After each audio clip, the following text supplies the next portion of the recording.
देखिए, तो पिछली वीडियो में जो हम क्वेश्चन दिए थे उसका पहले सॉल्यूशन कर देते हैं। लिसन हियर, पहला क्वेश्चन क्या है वो देख लेते हैं। मैं बता लूं क्वेश्चन, देखिएगा।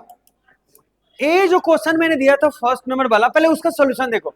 मैं ऐसा क्वेश्चन मैं आपको देंगे बनाने के लिए, पहले देखिएगा सॉल्यूशन इसका। बाबू इधर, हाउ मेनी इलेक्ट्रॉन, कभी भी इलेक्ट्रॉन की संख्या पूछेगा ना तो चार्ज में एक इलेक्ट्रॉन के वैल्यू से डिवाइड कर दीजिए, आंसर आ जाएगा। तो क्या है बाबू, पहला नंबर एन बराबर पूछ रहा है तो सर एक कूलम ऊपर में रख दीजिए, और क्यू क्या है फॉर्मूला, क्यू बटा ई। तो ई का वैल्यू होता है 1.6 गुना 10 के पावर माइनस 90, बोलो 19 ऊपर जाएगा।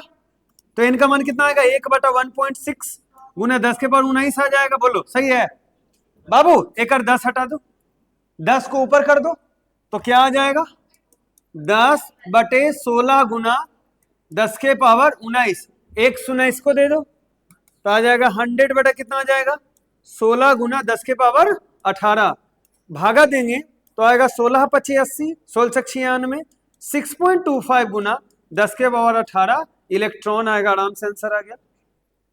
तो आप सीख गए कि एक कूलम में जो वैल्यू आता है वो एक, पता है कई बार एक क्वेश्चन पूछे जाते हैं कि एक कूलम में कितना इलेक्ट्रॉन होता है। तो देखिए मैं क्या किया हूं, n बराबर 1 एक का वैल्यू रख दिया हूं आराम से, फिर डिवाइड करने पर, सॉल्व करने पर ही याद रख लीजिए। मैं पूछूंगा कि एक कूलम में कितना इलेक्ट्रॉन होता है। दूसरा क्वेश्चन था कि सिल्क वाला बात बताए थे। अच्छा, ट्राइबो इलेक्ट्रो सीरीज के अनुसार ये माना जाता है कि सुनिए, ग्लास से इलेक्ट्रॉन सिल्क पर जाता है। अब यदि ग्लास से इलेक्ट्रॉन सिल्क पर जाएगा तो ग्लास पर पॉजिटिव आएगा, सिल्क पर नेगेटिव आएगा। अगर हम Q का मान निकालें, यानी सेकंड क्वेश्चन का अगर हम सॉल्यूशन दें तो Q बराबर n ही होता है। n का मान कितना है बाबू, 8, 8 को गुना करेंगे 1.6 गुना 10 टू द पावर कितना माइनस 19 कूलम से, तो 16 से 1 पॉइंट कितना आ जाएगा, 12.8 ना, 12.8 गुना 10 के पावर माइनस 19 कूलम। अब बाबू सुन, ये जो ग्लास रॉड है इस पर आएगा प्लस, तो प्लस आएगा 12.8 गुना 10 के पावर माइनस 19 कूलम, और इस पर आएगा माइनस 12.8 गुना 10 के पावर माइनस 19 कूलम। आगे ना आराम से दोनों पर, तो एक पर प्लस कर देना, एक पर माइनस कर देना, आराम से आंसर आ जाएगा।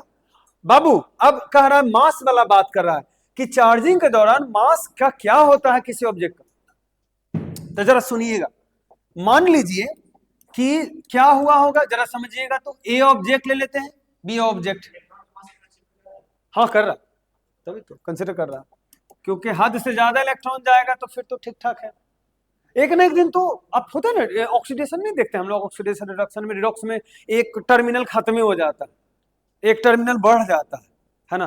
तो पार्टिकुलर अगर मान लो कि अगर इलेक्ट्रॉन ट्रांसफर हो रहा है, ध्यान दीजिएगा, और इलेक्ट्रॉन के मास को अगर कंसीडर हम लोग करें तो जो लॉस करता है, जो मेटेरियल लॉस करता है उसका मास क्या होगा, घटेगा, और जो गेन करता है उसका मास क्या होगा, बढ़ेगा।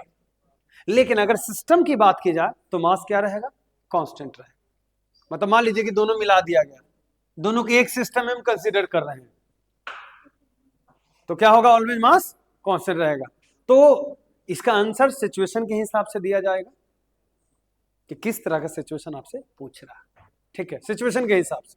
ओके चलिए, अब प्लीज आपसे हम्बल रिक्वेस्ट है कि जो टॉपिक शुरू करने जा रहे हैं वो हमारा सबसे मोस्ट इंपॉर्टेंट टॉपिक है, कूलम्स लॉ। ये अपने में ऐसा लॉ है जो मैं कहूं तो बड़ी महान ही है, क्योंकि इस चैप्टर का अगर कोई एग्जामिनेशन के व्यू से देखें तो यही वो टॉपिक है जिससे क्वेश्चन आता है। हाँ, और अगर जेई के व्यू से देखें तो जेई में इस टॉपिक से क्वेश्चन आता है, आगे का कोई कहीं से क्वेश्चन नहीं देगा, डायरेक्ट यहीं से क्वेश्चन मारता है ना। तो उसमें चालू कर दिया ना, ठीक है, अभी तो अपलोड ही नहीं हो।